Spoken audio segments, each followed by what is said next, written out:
Yeah, there is no way to specify internal heat transfer along the tangential direction of the boundary. So that's why. Okay, so go back to COMSOL. Let's create something completely new. Another blank model. I don't save the previous one. Now, when I add a component, I want to add a 2D. Okay, 2D component. Now I have to draw something. I would encourage you to draw whatever you want, right? So for example, if I draw this weird thing, oh, I have to go to geometry. I can, for example, add a circle. Okay, I can add another rectangle, right? So that can be my domain, all right? No problem. So I can build all and go to my mesh. And in the mesh, I can just build a mesh, and I have a mesh in 2 dimensions. What kind of elements do I have? Yeah, triangles, right? So COMSOL should automatically be using piecewise linear and continuous basis functions for that one. All right, everybody got to here yet? How does it decide which shape mesh to use? As far as I have seen, it always uses triangles in 2D and the tetrahedrals in 3D. That's just the choice of the software. Okay. Whoever makes COMSOL. Have you seen it uses anything other than triangles or tetrahedrals? It's called the simplex elements. No? Okay. Right. Anyway, so then you can also make it a little bit finer than like that. All right. So now, who has got here yet? Who has a mesh? Nobody? You had a mesh? There's still the Mac people are still working. It takes a while. Yeah. All right. So then again, everybody have a mesh. So go to physics and add a physics, and again, no, not physics. Sorry, add physics, and again go to mathematics and PD interfaces and add a weak form PDE. Weak form PDE with W. Okay.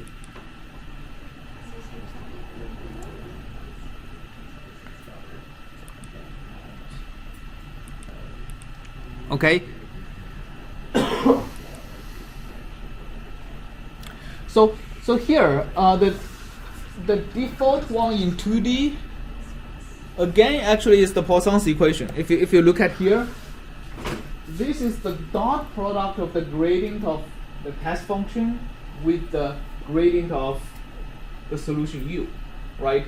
So if you spell out the dot product, it's the x component, it's the x derivative of the test u times the x derivative of u plus the y derivative of test u times the y derivative of u.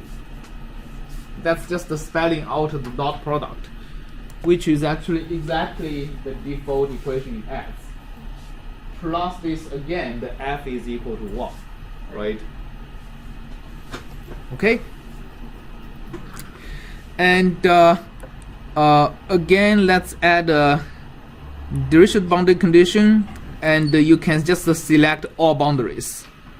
Okay? You get it yet?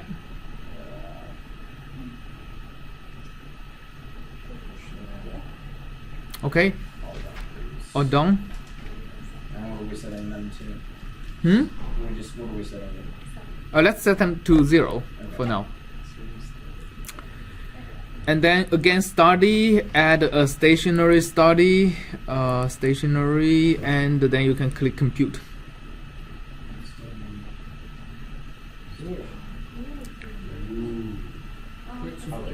So does it treat each of the shapes as a separate? That's because when we set dirichlet boundary condition on all of these boundaries, Okay. including these ones. Is there a way to like merge them together so that you don't? Yeah, so is there a way to merge them together? So let's see. 1, 2, 3. Yeah, for example, 3, I would get it away, right? 4, I would get it away. 5, 6, 7, 8, 9, 10, 11, I would get it away, right? So basically, I would remove all the interior boundaries, and then I compute again. So I get this. Yeah. we're getting that the relative residual is Too. Like we've input this like test function, and we've gotten a pretty picture. It's a solution to this weak form PDE, right? We basically derive the weak form PDE. So this is we had the minus of. So if you look at your So screen, look at physically, what the weak does form PDE minimizing is. energy mean in terms of like? Huh? I said, but so like then physically, I recognize it's the solution to the weak form of PDE. Right. So, but what does minimizing energy mean? Like, Okay. So your question is, can we derive the energy from a form from this weak form PDE? no, Right. not really. Not really. There I are, was just saying like physically what yeah, does there are it mean? pretty colors on the screen in front of me. Oh, okay. So the colors, I think, means the value of the solution Yeah, through. yes, I appreciate that, but what does 0.06 or 0.18 mean? What are the units on that? What is He's the- saying physically, what would this be? What would this So be? here, the solution U is actually dimensionless, right? So you can assign actually any dimension to it. So for example, if you assign a value of temperature to it, it just means everything in the interior is. So imagine you're showing some kind of infrared light onto a steel plate of this shape, and you have some kind of a very highly conductive copper or anything around this shape to set the temperature of all of this boundary to 0 Celsius exactly, and you're showing some kind of infrared light uniformly so that everything receives a heating rate of 1 watt per So it's square less meter. hotter. And then this color represents the temperature distribution on the steel plate. So, but if I like had my light pumping out like 5 watts per square meter, I can just multiply this scale solution by 5, or Yeah, right. So if you have 5 watt per square meter, what I would need to do is to go to the weak form and change this to 5 per meter square.